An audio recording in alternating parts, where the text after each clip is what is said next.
Sir ನಮಸ್ಕಾರ. ನಮಸ್ಕಾರ. ಸರ್ಕಾರಿ ಶಾಲೆ ಇವತ್ತು ಫಸ್ಟ್ ಪ್ರೈಸ್ ಬಂದಿದೆ ಚಿತ್ರಕಲಾ ಸ್ಪರ್ಧೆಯಲ್ಲಿ. ಅದು ಇಂಟರ್ನ್ಯಾಷನಲ್ಗೆ ಹೋಗುವಂತ ಒಂದು ವಿಶೇಷವಾದಂಥ ಜವಾಬ್ದಾರಿ ತಾವು ತಗೊಂಡಿದ್ದೀರಾ, ಏನು ಹೇಳ್ತೀರಾ ಸರ್? ನನಗೆ ಭಾಳ ಸಂತೋಷ ಆಗ್ತಾ ಇದೆ. ನಮ್ಮ ಶಾಲೆ ಮಂಡ್ಯ ಜಿಲ್ಲೆ ಶ್ರೀರಂಗಪಟ್ಟಣ ತಾಲೂಕಿನ ನಗುವನಹಳ್ಳಿ ಎನ್ನುವಂಥ ಒಂದು ಸರ್ಕಾರಿ ಹಿರಿಯ ಪ್ರಾಥಮಿಕ ಶಾಲೆ.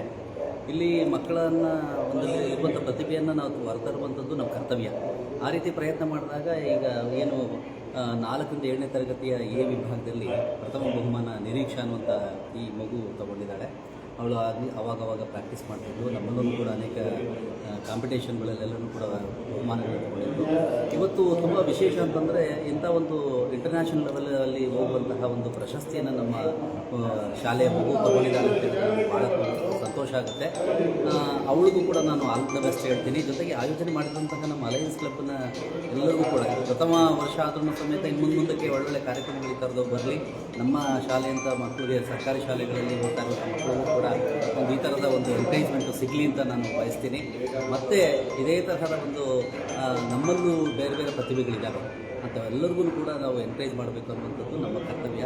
ಭಾಳ ಸಂತೋಷ ಆಗುತ್ತೆ. ಅವಳು ಉತ್ತಮವಾದಂಥ ಒಂದು ಚಿತ್ರವನ್ನು ಬರ್ತಾ ಇದ್ದಾರೆ. ಓಕೆ ಸರ್, ತಮ್ಮ ಪರಿಚಯ ಸರ್? ನಾನು ಎಸ್ ಲೋಕೇಶ್ ಅಂತ ನಗುನಹಳ್ಳಿ ಶಾಲೆಯ ಮುಖ್ಯ ಶಿಕ್ಷಕನಾಗಿ ಕೆಲಸ ಮಾಡ್ತಾ ಇದ್ದೀನಿ. ಜೊತೆಗೆ ಅಲಯನ್ಸ್ ಕ್ಲಬ್ಬಲ್ಲಿ DC ಆಗಿ ಕೂಡ ನಿಧಿ ಕ್ಲಬ್ಬಲ್ಲಿ ಪ್ರೆಸಿಡೆಂಟು ಮತ್ತು ಕೆಲಸ ಕೂಡ ಆಗಿದೆ. ಮತ್ತು ನಿಮ್ಮ ಮಂಡ್ಯ ಜಿಲ್ಲೆಯಲ್ಲಿ ಇಡೀ ರಾಜ್ಯ ನೋಡೋ ಥರ ಒಂದು ಮ್ಯಾಗ್ನೆಟಿಕ್ ಶಾಲೆ ಬಗ್ಗೆ ಭಾಳ ಹೋರಾಟ ಮಾಡೋದು ಸಂತೋಷ್ ಗೌಡ್ರು ಮತ್ತು ಅವರೆಲ್ಲ ಮತ್ತು ಚಂದ್ರಶೇಖರ್ ಗೌಡ್ರು ಎಲ್ಲರೂ ಕೂಡ ಮಾಡಿದ್ರು. ಮತ್ತು ಏನು ಅನ್ಸ್ತೀರಾ ಮ್ಯಾಗ್ನೆಟಿಕ್ ಶಾಲೆ ಬಗ್ಗೆ ಒಂದೆರಡು ಮಾತು? ಮ್ಯಾಗ್ನೆಟ್ ಶಾಲೆ ಮಾಡೋದ್ರಿಂದ ಏನಾಗುತ್ತೆ, ಒಂದು ಕಡಿಮೆ ಸ್ಟ್ರೆಂತ್ ಇರುವಂತಹ ಶಾಲೆಗಳ ಮಕ್ಕಳನ್ನು ಒಂದೆಡೆ ಸೇರಿಸುವಂಥ ಒಂದು ಪ್ರಯತ್ನ.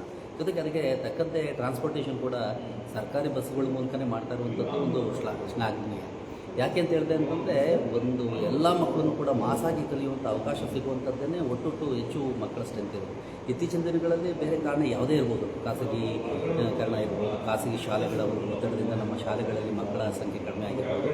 ಆದರೆ ಆ ಒಂದು ಪ್ರೈವೇಟ್ ಖಾಸಗಿ ಶಾಲೆಗಳಲ್ಲಿ ಏನು ಗುಣಮಟ್ಟದ ಶಿಕ್ಷಣ ಕೊಡ್ತಾ ಇದ್ದಾರೆ, ಇಂಗ್ಲೀಷ್ ಮೀಡಿಯಂ ಕೊಡ್ತಾ ಇದ್ದಾರೆ ಅಂತ ಹೇಳ್ತಾ ಇದ್ದಾರೋ, ಅದೇ ಶಾಲೆಯ ಒಂದು LKG ಇಂದ ಹಿಡಿದು ಫಸ್ಟ್ ಸ್ಟ್ಯಾಂಡರ್ಡ್ ಅಂತ ಹಿಡಿದು ಇಂಗ್ಲೀಷ್ ಮೀಡಿಯಮನ್ನು ನಾವು ಕೂಡ ತಗೊಂಡಿದ್ದೀವಿ.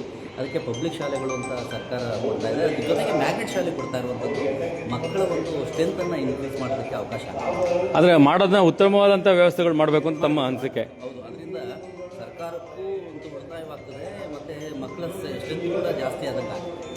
Okay, thank you sir. ಪುಟ ನೀನೇನು ಹೇಳ್ತೀಯಪ್ಪ? ಯಾವ ಚಿತ್ರಕಲೆ ವಿಚಾರವಾಗಿ ಯಾವ ಥೀಮ್ ಬಗ್ಗೆ ಬರ್ದಿದ್ದೀರಾ? ಓಕೆ, ಅದರಲ್ಲಿ ಏನು ಥೀಮ್ ಏನು ಬರ್ದಿದ್ದಪ್ಪ? ಏನು ಚಿತ್ರ ಬರ್ದಿದೆ?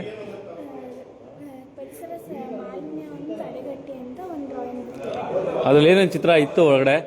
ಏನೇನು ಬರ್ದಿದ್ರಿ?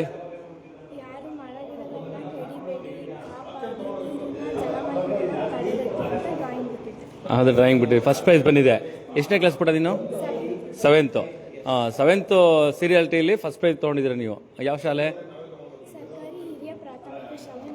ನಿನ್ನ ಹೆಸರು ಪುಟ? ತಂದೆ ತಾಯಿ ಹೆಸರು? ಯಾವ ಊರಮ್ಮ? ಬ್ರಹ್ಮಪುರ. ಹಾಂ, ಶ್ರೀರಂಗಪಟ್ಟಣ ತಾಲೂಕಾ?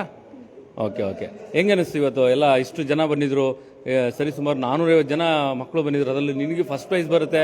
ನಿಮ್ಮ ಒಂದು ಸೀರಿಯಾಲಿಟಿಯಲ್ಲಿ ಏನು 8ನೇ ಕ್ಲಾಸ್ ಇರೋವಂಥ ಒಂದು ಸೀನಿಯಾರಿಟಿಲಿ ನಿಮಗೆ ಫಸ್ಟ್ ಪ್ರೈಸ್ ಬರೋದು ಎಷ್ಟು ಖುಷಿ ಆಗುತ್ತೆ ನಿಮಗೆ?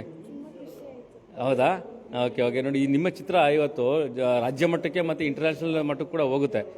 ಮುಂದಿನ ದಿನಗಳಲ್ಲಿ ಕೂಡ ನಿಮಗೆ ಆಮೇಲೆ ನೀವು ಮುಂದಿನ ದಿನಗಳಲ್ಲಿ ಒಳ್ಳೆ ಚಿತ್ರ ಬರೆದು ಮತ್ತೆ ನೀವು ಪಾರ್ಟಿಸಿಪೇಟ್ ಮಾಡಿ ಗೆದ್ದರೆ ನಿಮ್ಮನ್ನ ಅಲಯನ್ಸ್ ಸಂಸ್ಥೆ ಇಡೀ ಇಂಟರ್ನ್ಯಾಷನಲಲ್ಲಿ ಕರ್ಕೊಂಡೋಗಿ ಅವ್ರದ್ದೇ ವೆಚ್ಚ ಮಾಡಿಕೊಂಡು ಎಲ್ಲ ನಿಮ್ಮ ತಂದೆ ತಾಯಿ ಕೂಡ ಕರ್ಕೊಂಡು ಹೋಗ್ತಾರೆ. ಎಷ್ಟು ಖುಷಿ ಅನಿಸುತ್ತೆ ನಿಮಗೆ?